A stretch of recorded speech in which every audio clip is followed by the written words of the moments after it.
What if the most aggressive thing you could do in a high-stakes negotiation was absolutely nothing?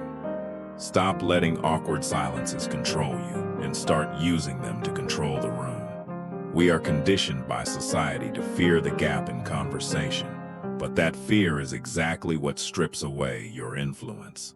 By weaponizing stillness, you create a psychological void that others feel a desperate, uncontrollable urge to fill. This isn't just about being quiet. It's about using calculated silence to project an unshakable sense of authority.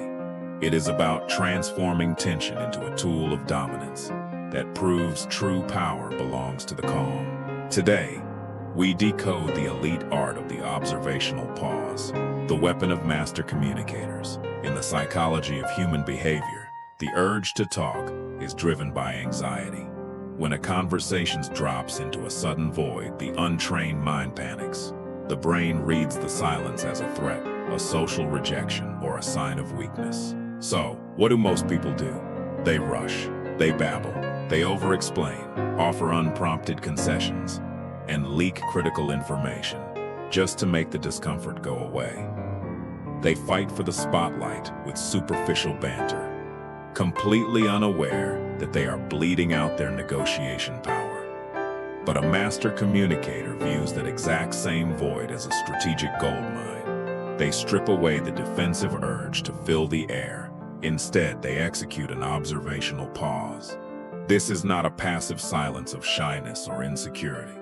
It is an active, calculated power move. While everyone else is burning their nervous energy trying to look important, the smartest person in the room is running a quiet, ruthless diagnostic on the entire group. When you refuse to fill a void, you instantly shift the gravity of the room. By withholding your words, you force the other party into a psychological trap.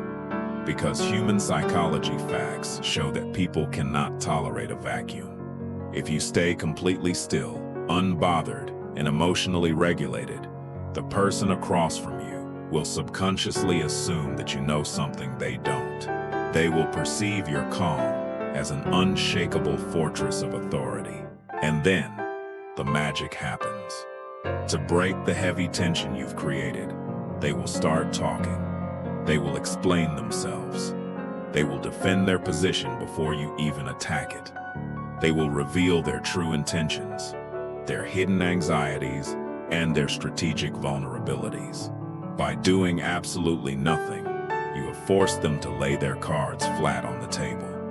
You didn't conquer them, you let them defeat themselves. Stoic wisdom teaches us that emotional regulation is the ultimate crown of power. The strongest people are never the loudest in the room. They are the ones who have mastered their own internal triggers. An observational pause proves to everyone around you that your mind cannot be manipulated by social pressure. It signals that you are the emotional anchor of the environment, while everyone else is just drifting in the wind. So, how do you weaponize this in your daily life? The rule is simple. Next time you are handed a difficult question, a subtle insult, or an aggressive lowball offer in a meeting, do not react. Do not defend yourself. Take a breath. Look them directly in the eyes. Count to 4 in your mind, and let the silence sit like a heavy weight in the room. Watch their posture change. Watch their confidence waver. Your energy is too expensive to be wasted on mindless noise. Guard your focus. Stop fighting for the spotlight and start commanding the room with the absolute authority of your stillness. You don't need to shout to be feared. You just need to know when to let the void speak for you. Decode the mind. Subscribe to Mind Facts.